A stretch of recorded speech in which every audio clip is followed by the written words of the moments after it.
Hey guys, today I have something super exciting for you. I'm going to teach you how to increase your sales by 30%. Pretty crazy, right? But the truth is that if you really follow these tips, you're almost guaranteed to make this work.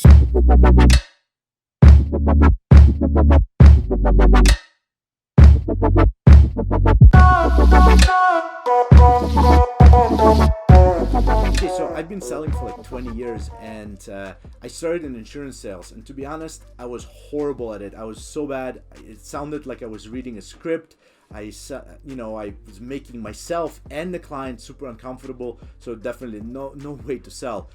But throughout the years, I kind of learned, right? I learned what it takes. I ended up selling in like insurance industry for one, then timeshare, then car sales, some technical sales in oil and gas, health, marketing services, and finally media buying.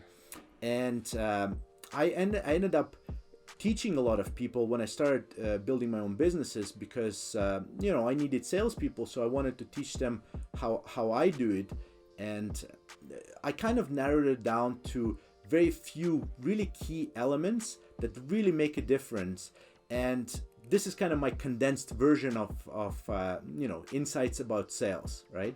So I look at sales in terms of formulas, right? So these are just a few elements of sales, but they're so important. They're probably most common things in any type of sale you're going to be doing. So the 5 kind of areas of success in sales are rapport, monitoring energy levels during the sales call, follow through, solving problems for the client, and over delivering.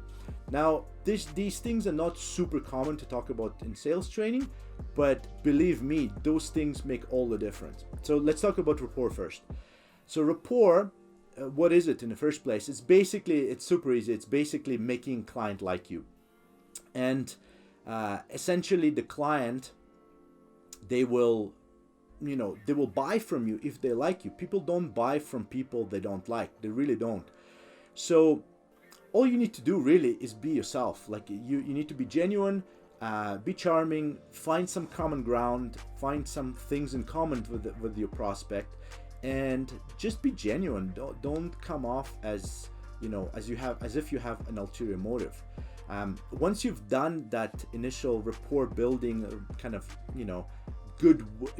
building some goodwill between you and the client, what you need to do from then on is to monitor the energy levels of the course. And this part almost nobody talks about in sales training because it's not a common thing. Kind of sounds frou-frou a little bit, monitoring energy levels, but it's just monitoring how much goodwill you have between you and the client throughout all of the presentation stages that during your sales presentation, right? So for example, if let's say you felt like you have really good rapport with the client in the beginning of the sales presentation, but then you say something and something breaks, there's like a change in energy between you two, you really need to build it back up. You need to build that trust back up, because sales by definition it's not very trusting type of activity, right? People come to it with a lot of mistrust. So it's really easy to break rapport during a sales call. So if you're constantly trying to get to the next level of that goodwill, you're constantly building up. So you're building that rapport up to a higher level, to a higher level. At some point, they will like you so much they'll buy from you just because they like you a lot, not because of your product necessarily, right? So that tends to increase your conversion rates dramatically. Follow through is another thing that's huge, absolutely huge, and it relates to rapport because if you follow through, if you do what you say you're going to do, right? So you promise, let's say, I'm gonna send you a proposal tomorrow. Send it tomorrow. No excuses. If you can't for some reason, tell them about it. Tell them why you can't. It's okay. People understand. But most importantly, you just need to follow through. Very easy. Follow through on what you're doing. The other thing is that you really truly need to structure your presentation around solving problems for your clients. I repeat, not selling your product. Your product is irrelevant. Their problems are relevant, right? So there's no client in the world that cares about your product. What they care about is using your product to solve their problems, right?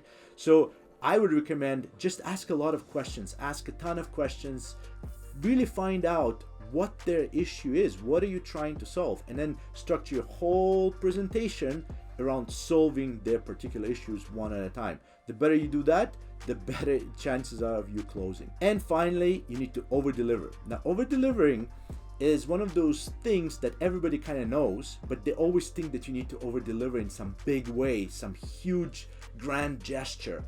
It is not true. What I would say is that you need to over deliver consistently in little ways. That's way better than over delivering with one big swoop. Like, I'm not saying you should go like, hey, we agreed on a price, but I'll give you half price just because you're a nice guy. That's like huge, and you're gonna lose a ton of money. That's dumb.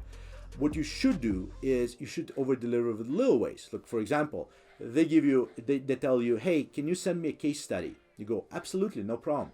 So you send them the case study, but you also send them a testimonial of somebody raving about you on video. That's a little thing, something extra they didn't ask for, but it builds so much credibility, it's going to be crazy. So I hope that these tidbits help you, and I truly, truly believe that if you follow them religiously, you will go crazy in your closing rate. So good luck, and I'll see you in the next video. Walk with our feet on the ground, and we will talk with our head in the clouds, and we will walk